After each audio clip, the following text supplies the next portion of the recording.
afternoon, everybody. This is James Martinez live for another special edition of Cold Fusion Radio. Talking about cold fusion. As you know, I've been talking about this for quite some time.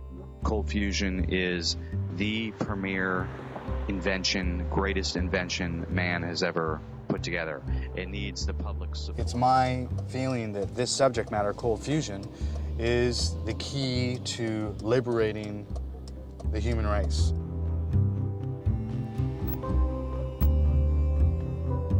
Not entirely, but definitely in a certain way where we're going to be a different culture and a different world in the future.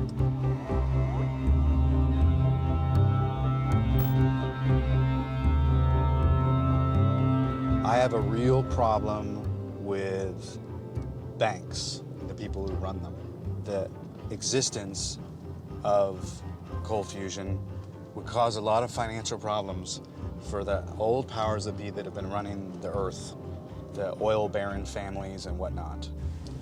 We are living in a world that's based upon greed, and that needs to change dramatically, and cold fusion will do that automatically, forever.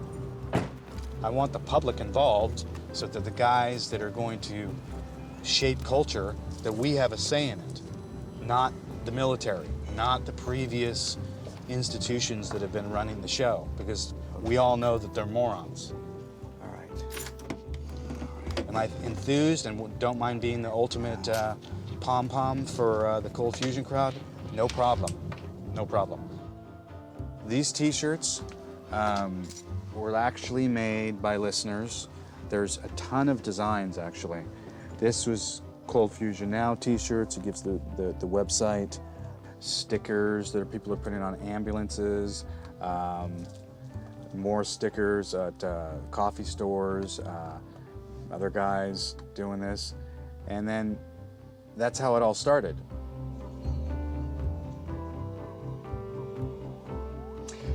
Good afternoon, everybody. This is James Martinez live for another special edition of Cold Fusion Radio.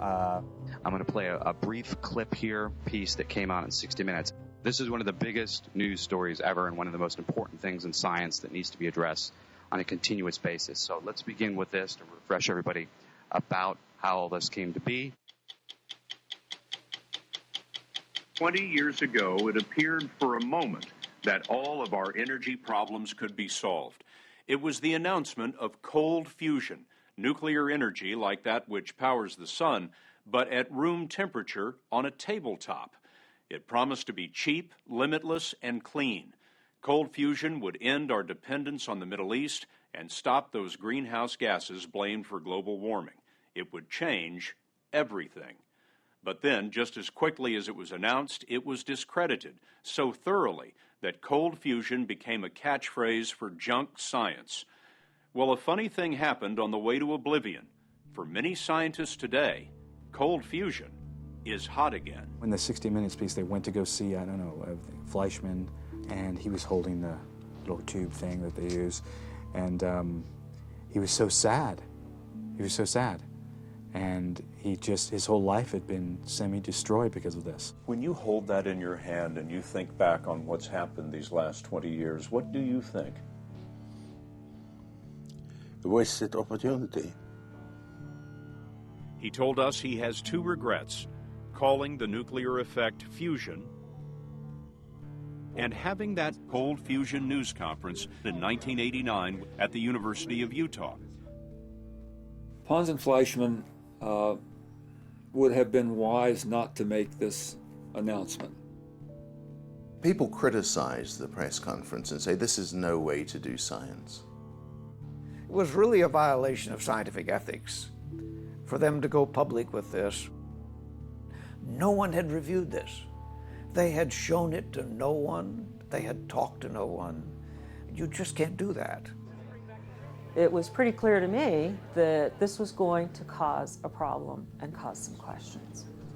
What were you thinking at that moment, just before the press conference started? It's a zoo. It's a zoo. Good afternoon.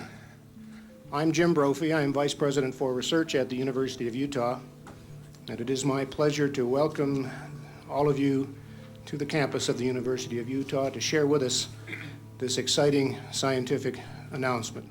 When I first heard this, I thought this was another science story from the U. It did not seem, at first, as big as it quickly became. On my immediate right, Dr. Stan Pons and Professor Martin Fleischmann. So we will have a few comments about their work. Which one of you is first? I mean, it was an interesting pair. I knew Fleischmann somewhat. He had done one rather important experiment, which got him elected to the Royal Academy, and so he was well known, high up in his field, but he hadn't produced much else. And Pons, on the other hand, was a worker bee. He had great energy. The amount of heat we put in by monitoring the voltage and the current which is applied to the cell, so we know the total amount of. He looked terrified. I think he looked terrified. He didn't like to give presentations and that kind of thing. He was always nervous. The experiment we have accomplished has been described in the news release which you have, and I'll just give you a brief synopsis. And that it is basically we've established a sustained nuclear fusion reaction by means which are considerably simpler than conventional techniques. And with this process, there is a considerable release of energy, and we've demonstrated that this could be sustained on its own. And did you have anything further to say?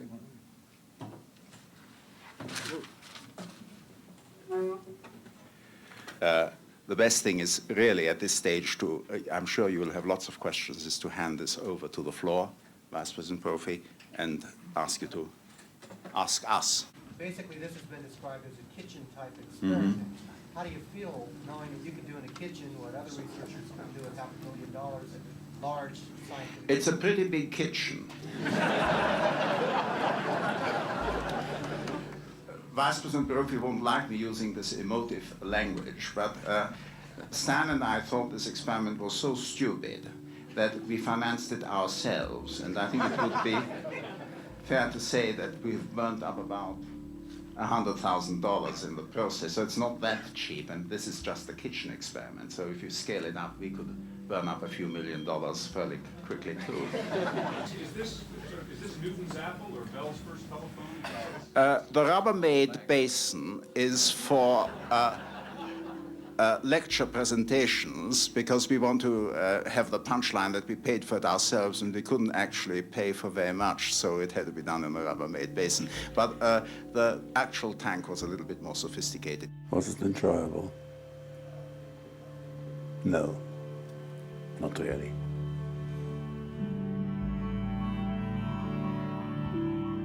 You know, America is a hard taskmaster. You are judged very harshly, which I realized. Saying something about anything is always a courageous choice. And the more extreme it is, the more extreme the choice. Yes, this is what we have done. This is what we see. Publish and be damned.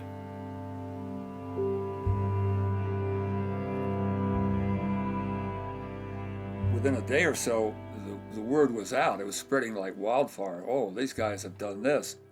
Really? Oh, that's incredible. I mean, here, tell me more about it. This is the CBS Evening News. Dan Rather reporting. Good evening. What may be a tremendous scientific advance tonight in attempts to create and harness the almost limitless, clean power of nuclear fusion, the power behind the sun. Instead of splitting atoms, as is done in nuclear power plants today, fusing atoms. Some of the world's leading researchers have spent decades and millions of dollars trying to achieve this in the laboratory. Scientists in Utah tonight believe they have taken a big step forward in a little test tube. If what is happening in these test tubes is indeed controlled nuclear fusion, then this laboratory may one day be known as the birthplace of cheap, clean, and abundant energy. If the experiment can be reproduced on a larger scale, seawater could replace coal, oil, and uranium. In order for fusion to happen, you've got to push two of these little guys very, very closely together. They've got to overcome the natural tendency to repel each other. You know, the hot fusion guys get very high temperatures, They put them in magnetic confinement or various other mechanisms. And what we did is we have a much smaller area. And here on this side here, we have 3 of our electrochemical cells where the fusion has taken place. And so we don't have to have the temperature really high. We can just push great, big, huge amounts inside a metal matrix electrochemically. The metal atoms are like a bunch of balls. You can say stacking ping pong balls or stacking golf balls. There's holes in between because they're round. And those spaces are large enough for the hydrogen, which is the smallest atom, to get in there. And so you could stack them in these spots. We'd shove them in there so darn tight that they couldn't hardly get away from each other. So that would allow them to overcome that repulsion, that barrier, and allow them to fuse. Fuse to form a new atom. And with this process, there is a considerable release of energy, and we've demonstrated that this could be sustained on its own. In other words, much more energy is coming out than we're putting in. That fusion then generates heat. And that then would boil water, essentially. And when you boil water, you can make steam. And when you make steam, you can drive a turbine. If you can drive a turbine, you can create electricity. If there was an aha moment, it was probably right then and there. It was, man, this is cool. Their lives went from almost academic obscurity to being multimedia celebrities. They were on TV. They were on the covers of all the major newspapers and news magazines. Stanley, Pons, and Martin Fleischmann. Stanley, Pons, and Martin Fleischmann. Pons and Fleischmann. Pons and Fleischmann. Pons, Fleischmann. Fusion. It's fusion.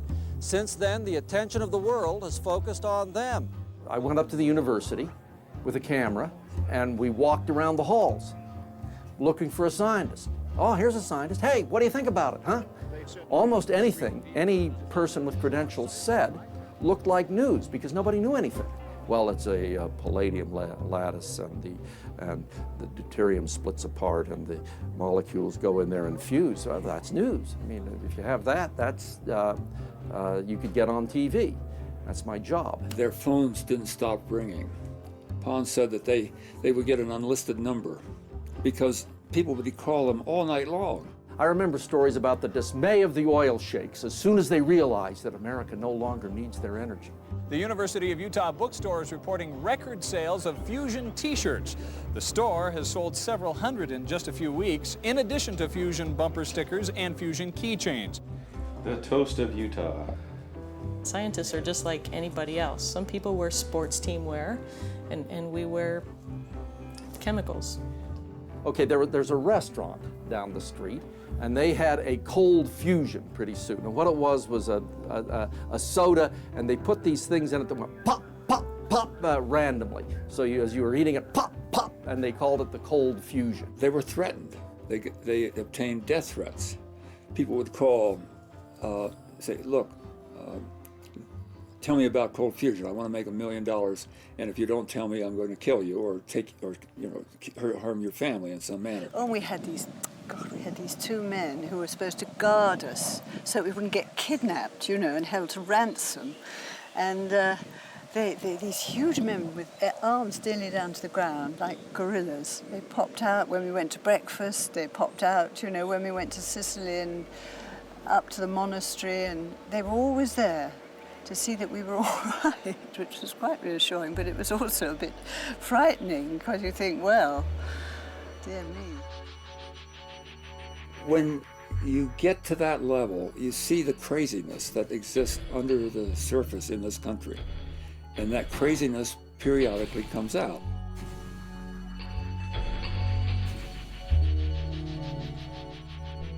Gradually it built, and gradually this critical mass of people came together.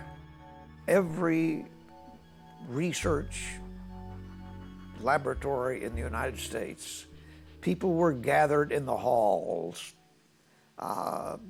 talking about this. It was an amazing time. It really was. Press of people. I remember a lot of fuss. People sitting there all happy. 500-600 people in a room, probably big enough for 300. I remember I had a young postdoc working with us. I had like 4 or 5 of the guys in my group, a couple of big New Zealand guys, and this poor little girl was caught in the crush, so we literally had to make a ring around her to stop the crowd from crushing her. I mean, this is not how scientists behave. This is a bullfight or, Italian soccer, or this is entirely different world, and I was in the crowd. Imagine how that must have been from Martin's and Stanley's perspective as the gods that had created all this being whisked through the crowds. It was a tremendous emotional thing, and it'd be very hard to not be seduced by that sort of adoration. When did you meet Stanley Pons? When he came to Southampton. He had been one of the promising people in the United States. I realized that he had the capacity to weather the storm. So my confidence in him was unshaken. How long did you work on the experiment before March 23? About 5 years. Because the university didn't... We didn't know about it. They didn't even know about it? No. He said, well, we have to keep this secret. I said, yeah, you're dead right. If this ever leaks out, you're finished. It doesn't matter about me. I'm just a floating passenger. I can go home anytime. They were very close. They talked about science all the time. They were never apart. When I came to visit Martin and Stan in the south of France, I got off the airplane at Nice. They were sitting in the bar. I knew they would be sitting in the bar together drinking. That's Martin and Stan.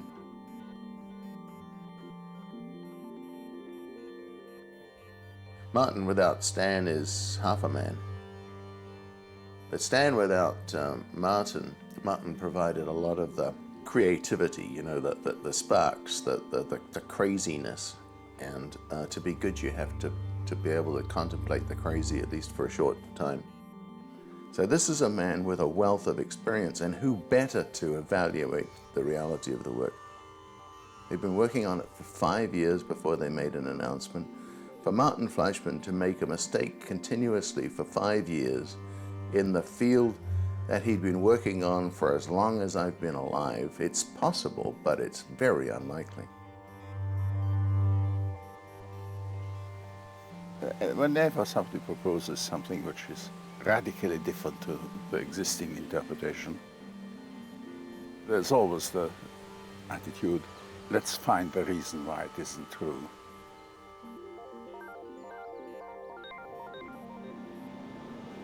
Good afternoon, everybody. This is James Martinez live for another special edition of Cold Fusion Radio. Let's go ahead and welcome back Dr. Edmund Storm. Welcome aboard. Hi, James. How's it going? How you been? I'm fine, thank you. I'm going to let you know a little bit about Dr. Edmund Storm. He retired from the Los Alamos National Laboratory after 34 years of service. He presently lives in Santa Fe, where he is investigating the cold fusion effect in his own laboratory. These studies have resulted in 16 presentations to various... I'm a conventional scientist, raised, educated, and bred in the conventional scientific world. I'm not somebody that's going off the deep end and tried all kinds of weird things and have all kinds of strange and wonderful ideas. My ideas, I think, in many areas are very conventional. So I'm not a maverick, except that I saw something that's real. I have demonstrated and put together the evidence to support that belief, and I'm continuing to look for it. I mean, just like everybody else does. If you know something's real and you go after it or continue to study it, that's not being a maverick. I mean, it's just following your natural curiosity. Now, my next guest is a student who's actually referred to me by Dr. Edmund Storms. His name is Eric. Why you're interested in this? Where did it come from? Well, it actually came from my father. We talk about all kinds of scientific topics, and this was one of them. He remembered the announcement in 1989, and he remembered that cold fusion was discredited.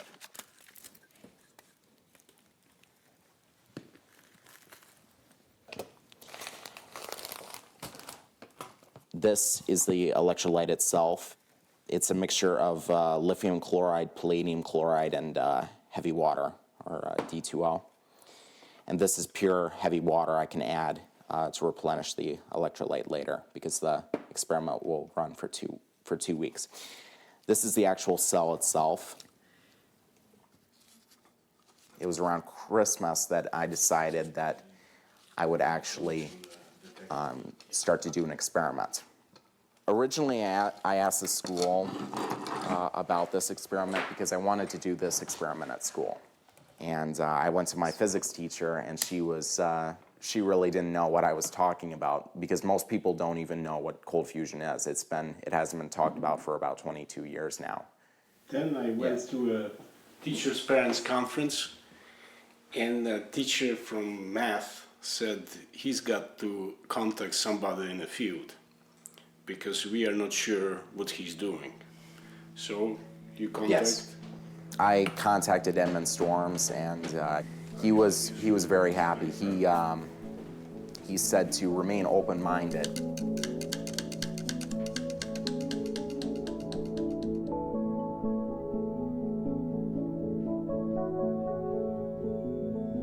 And this goes to this one. Do you worry at all about him doing cold fusion? No, he wants to learn math, physics, chemistry, biology, because he wants to know everything needed for that particular hobby. 1372.3, and amperage is 24 millivolts. Milliamps. Milliamps, okay. Let's keep that fire going. Okay, we've started up the cell, we've poured in the electrolyte, everything is good. We started at about 9:42 p.m. The camera is in position, so we should be able to take pictures of what's going on. There could be some kind of loophole in the laws of physics that may allow for something like this. Because reproducibility was so low, that's why they dismissed it. It was too bad that it turned out to be so difficult to replicate. KUTV's Rod Decker is here now with a report. Rod? Bob, up to now, most of the news about fusion has been good. Claims of partial confirmation streamed in from around the world.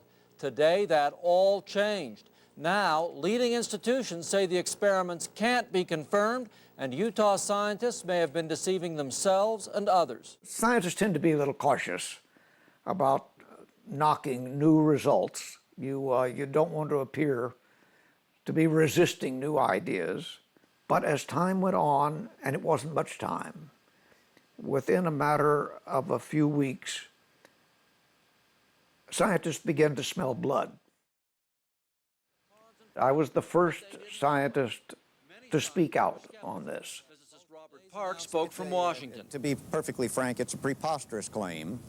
And now I'm sure the claimants are quite sincere in their claims, but of course there are sincere scientists who also believe in psychokinesis and flying saucers and creationism and even the Chicago Cubs. The first reaction was, well, no, wait a minute, this doesn't make any sense at all. How can it possibly be real? It conflicts with everything I've ever been taught. So what do you do about it? Well, you go into the laboratory and see if you can do it yourself. Unfortunately, most people who did that failed. And then, of course, they would be very enthusiastic skeptics against it. A few of us went into the laboratory and succeeded. Well, we, of course, came down on the other side. Went to this news conference, and we were standing around, and Jim Brophy, vice president, he was a physicist, was there. And I asked him, I said, do you believe this is true? And he said, I know it's true. Pons and Fleischmann spent 5.5 years working on these experiments. It's not legitimate to expect other results in 4 weeks. Nate Lewis of Caltech didn't believe it. And I saw him at a conference, and I said, well, some people have confirmed it. And he said, all the universities that have confirmed cold fusion have good football teams. And he wouldn't say that on camera. These were not Nobel Prize winners. They weren't even at Harvard or MIT or Stanford. They were at Utah, which was part of the compelling quality, but then that also became part of the undoing. How could we trust Utah? If this were really true, why didn't MIT get there first? It was becoming more and more evident that this was just wrong. When you create this heavier atom, in that process, you do create neutrons. And that's why there's radiation in a hydrogen bomb. The radiation levels are enormous. So if you start fusing things, you better take cover. And they didn't. I mean, that photograph again. Here he is holding this tube in which he says, you know, here's how much fusion we have seen, and he gave the numbers. And if they had seen that much fusion, he's dead. He's been irradiated, and it's already too late. It would have killed the cockroaches in the room, but it didn't. And they should have known this. This is not their field. Everybody wanted to believe it because it would have solved so many problems. You would like to be known for having shown that it was right, but second best is showing that it's wrong. We have no evidence for helium. We have seen no neutrons. We have seen no evidence of gamma rays. We have seen no tritium in excess of the tritium that would be obtained by the natural enrichment of tritium in water. In conclusion, we have no evidence in our laboratory with any of our samples for fusion. And I would like to specifically... I beg your pardon, the background is available in the corrections to the paper. That might be. I would like to specifically hear whether or not helium... Don't Could we go on? Could we go on to the questions, please? Sure. When you come out with a result like this, you have an obligation to explain how you did it and to give all the details. Pons and Fleischmann, they had not done any of this. The scientific community took the photograph of Pons holding up their experimental tube. They blew that photograph up, and people estimated the dimensions from the width of Pons' wrist. They shouldn't have had to do that. They presented their information with absolute certainty. They exaggerated the ease with which it could be replicated. They claimed aspects of it that were later proven not to be true. There was a point where I can remember telling one of my acquaintances, I said, we could do this in your basement. We just get the stuff. It just is that reproducible, that simplistic. And the truth is that was absolutely wrong, because there was a lot of things that were very either materials or timing or situationally dependent, and that is what has made it difficult. The recipe is exacting. To take just one example, the experiment uses a palladium rod. The rod must be cast. It cannot be machined. Pons has never said if the surface of the rod must be baked or etched or left alone. You know, there was a lot of people who had accused us of collecting data inappropriately and saying things that weren't real, and it did get there. Does everyone you build now work? No. You know, as with any scientific endeavor, you've got some build-up, some mistakes, some reevaluation, some new processes that you want to incorporate. I don't mean to indicate, nor would I, that he was purposefully lying with the intent to deceive. I believe that is absolutely inaccurate. I think he was baited or drawn to that level. But I will defend them at every turn. Why? Because what we did was real, the data was correct, and that will be bore out with time. If this is not fusion, if it is some unknown chemical reaction, did we lose? Who lost? Are you kidding? We've done science. We've got results that has stretched the imagination. We have got the public thinking in a very positive scientific way. Has anybody lost? Not a single person. If this goes absolutely bust, nobody's lost, especially not science. Now the question is, why had they rushed into this in such a hurry?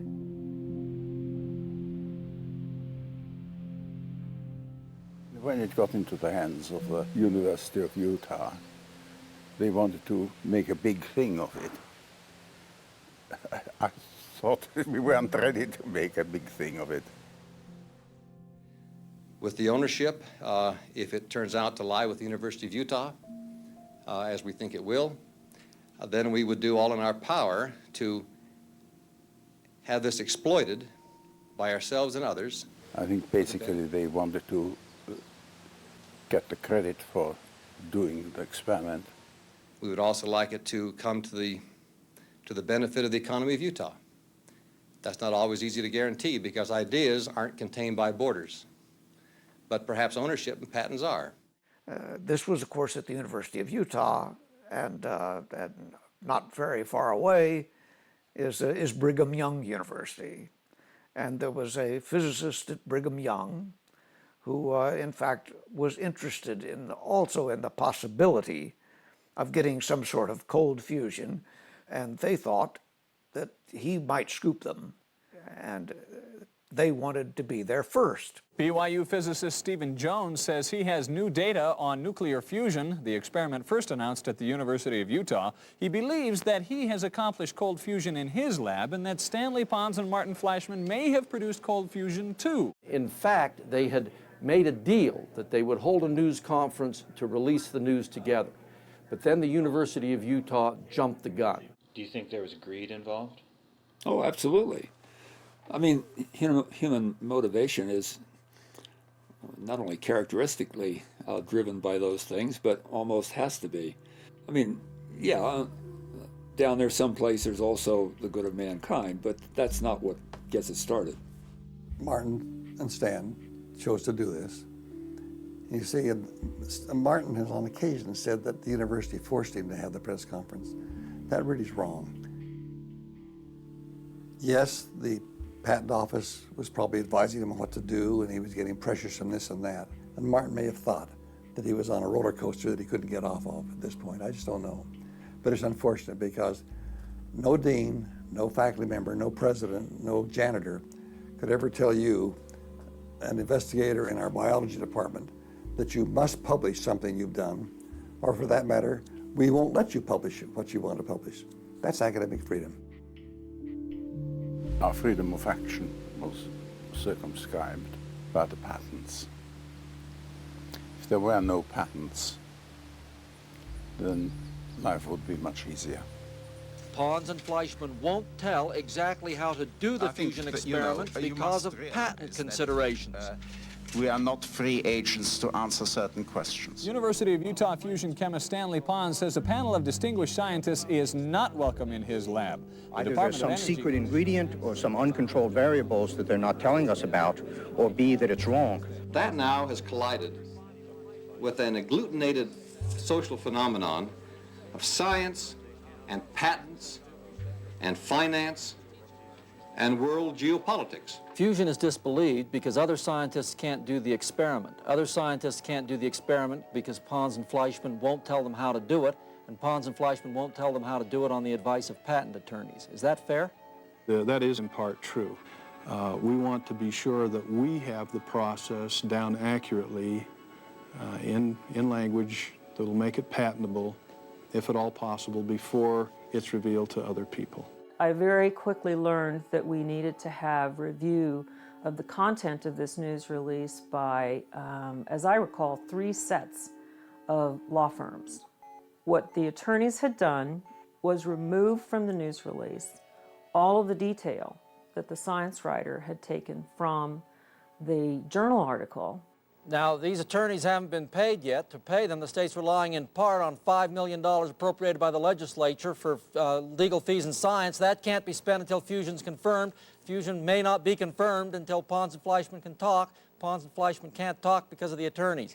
What Dr. Peterson called an agglutinated social phenomenon, otherwise known as a sticky mess. Bob? Any smart media guy at the University of Utah should have known that this is what was going to happen.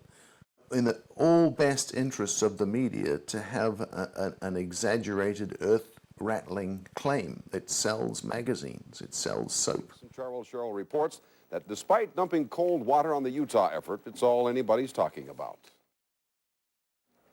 This is the annual spring meeting of scholars and scientists in the field of physics, but almost all the talk between sessions is about the cold fusion studies in Utah. The Baltimore meeting was the one where it really got out of control. There was something of a circus atmosphere at the news conference where a panel of prominent physicists roundly dismissed Pons and Fleischmann as out of their league and certainly wrong. These guys have made a bad fusion refrigerator rather than a good fusion heater. That meeting was an absolute embarrassment to the physics profession looking back at it, and it was a disaster for Pons and Fleischmann.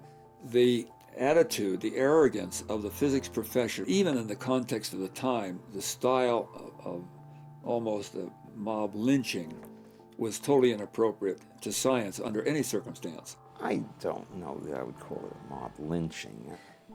I don't think the the Baltimore meeting, any of this was aimed specifically at saying that these people were frauds, whatever. I think they just didn't follow through in the standard practice of science, and that's what bothered people. Pons and Fleischmann believed this. They just didn't follow the rules. Science thinks it prides itself on its open-mindedness and its willingness to go and explore new ideas, and it does to some degree. But there's also a tremendous unwillingness to make those changes. And you see that, it used to be in the church, that was the bastion of conservatism. Increasingly, that's moved into physics in the United States. By the middle of June, it was pretty much just all over. And then it was just down the other side of the mountain, and it was a very steep decline. The science head at DOE at that stage said you could tell by looking at these two on television that they were incompetent boobs. That's personal. I don't think we anticipated the abuse they got. Stan Pons, a soft-spoken, gentle person, went to a meeting down in Southern California, and people got him called and said, "You're a fraud, you're a cheat, you're a liar." Well, he'd never heard words like that before. Martin is a pretty sophisticated man, and he understood what was going on, and he was able to respond with humor and sort of roll with the punches. Stan took it personally. Are you bitter about America? I'm bitter that I had to make such a stupid choice. But would you give up your U.S. citizenship? I would give up my U.S. citizenship. He responded by basically dropping out. He was bitterly disappointed with the way that his friends had turned on him. Chemistry students at the University of Utah walked into an empty classroom this afternoon. Dr. Stanley Pons was scheduled to teach electrochemistry during the winter quarter at the university, but the pioneer of cold fusion never showed up. Pons is believed to be in Europe, and on Wednesday, the university is expected to issue a statement concerning his status. He sold his home, taken his kids out of school, and tells very few people his whereabouts.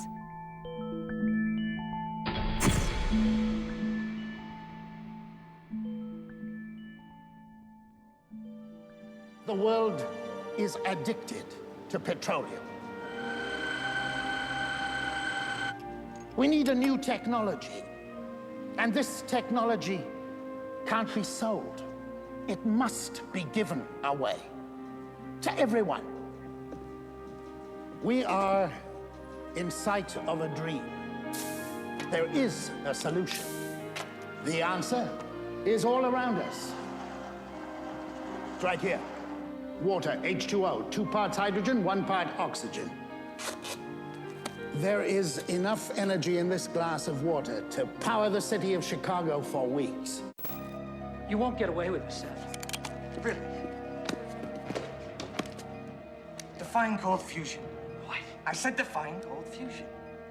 Cold fusion is the release of thermonuclear energies by devices that operate at ordinary room temperatures and pressures. But such devices are totally impossible. We've proven that. Really? I made this one all by myself. I did it on my kitchen table.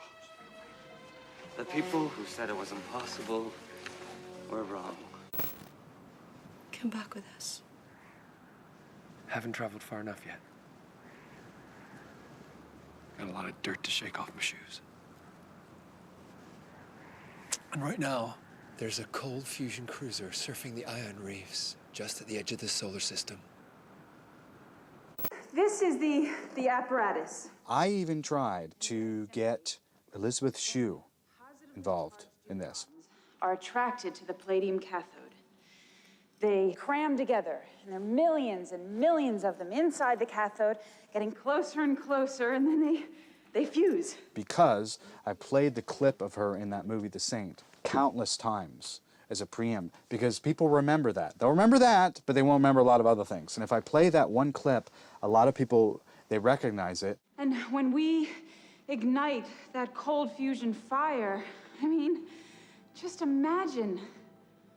There's more energy in 1 cubic mile of seawater than in all the known oil reserves on Earth. Hollywood has not helped on this issue at all. Not at all. The best thing that could have happened here is if Kim Kardashian was sitting here. Then it would have been all over the place. No problem. No problem, or Charlie Sheen or anybody else that's like got bite in the digestive tract of what's going on in this country. Then it'd be all over the map. But who's trying to shut it down? Well, obviously the U.S., they don't want to lose their foothold, but they already have. They went on the big campaign initially to tear these guys down, Pons and Fleischmann, when this happened. And it was all the other scientists too. It was really, America and the way the military mind thinks. This country really requires a major kind of revolution to get back on its feet. That's another interesting aspect of this thing, is that it created a cult of believers. I don't know how else to put it. They meet every year. There is a cold fusion conference every year, and they gather together and reinforce one another.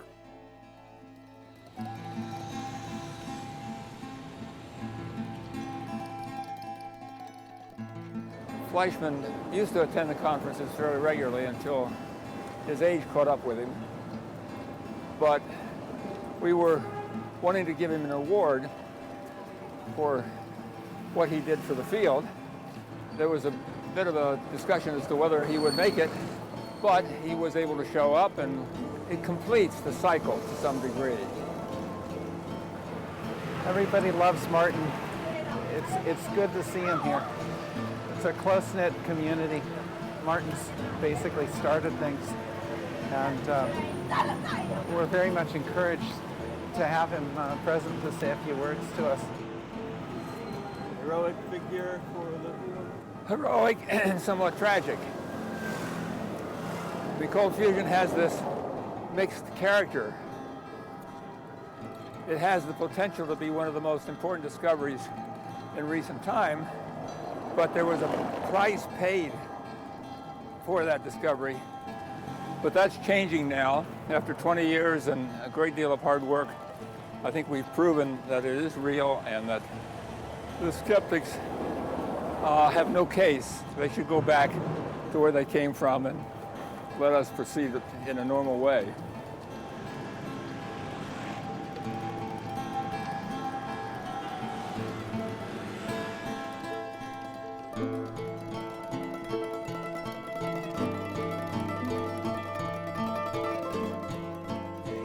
We are going to cause a new revolution in nuclear physics. And people say, how is it possible that two chemists, way back in 1989, were able to found a completely new science? And so it is very appropriate we acknowledge the contribution made by Martin Fleischmann to this new science. Thank you, Martin.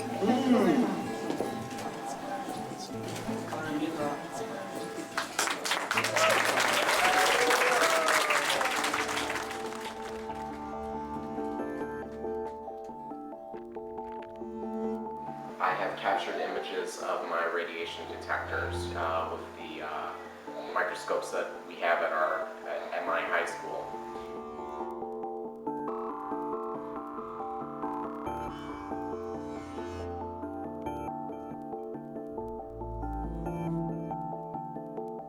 I photographed the two closest radiation detectors to the cell, along with a detector that I did not use, so it serves as a control detector. If you notice, they're both full of tracks, and because they do not vary in any distribution, I can only say that they are from background radiation, possibly radon coming up from the ground. So it looks inconclusive. Right now, I'm doing this kind of as a hobby, but I am putting serious time into this, and I'm very passionate about it. As I see it now, there's only two possibilities. One, that it's real, but it doesn't fit the paradigm. The other one is that it's a total fraud orchestrated by hundreds and hundreds of scientists, which I think is kind of far-fetched. So I believe that it's real. I think that was because they had two cells. If it is real, there has to be a point, because information can't be kept hidden forever, that it's going to come out into the open and it's going to be known. What we have is a gradual leakage of information that is totally convincing to any open-minded person if they take the effort to do that. We don't, however, have two important components yet. We don't understand how it works, and we don't have a mind-boggling demonstration. Remember the movie The Saint and the demonstration in Red Square? The balance of power is about to shift.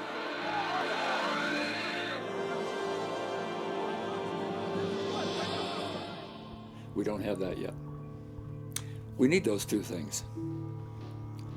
Sooner or later, somebody will break through that wall that nature has created, and we'll be able to see the theory, the mechanism that is actually operating. Once we get that, then all hell's going to break loose. Is there room in science for passion? Of course there is. I would defend these people who are still involved. That's what's great about science. It's open. I've been quoted lately as saying, Park believes cold fusion is real. Well, he doesn't believe anything of the sort, but I believe looking for it is legitimate. I wouldn't want to spend my life that way, but these guys want to question whether there's cold fusion. Hey, that's up to them. Do you feel like ultimately everyone will be vindicated? No.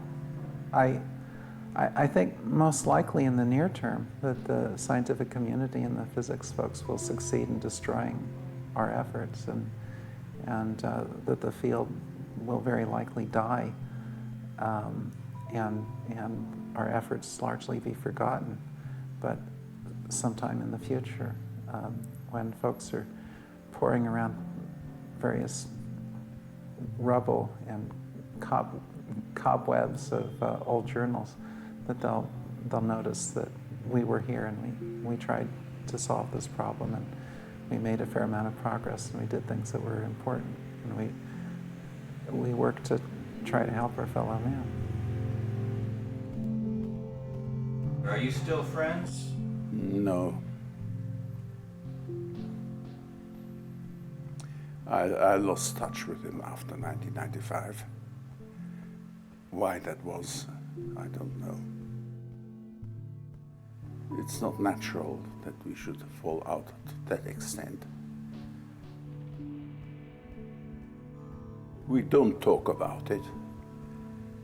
And the question is, why don't we talk about it? What would I say to him? How things? What are you working on now? Are you continuing with the dreadful research?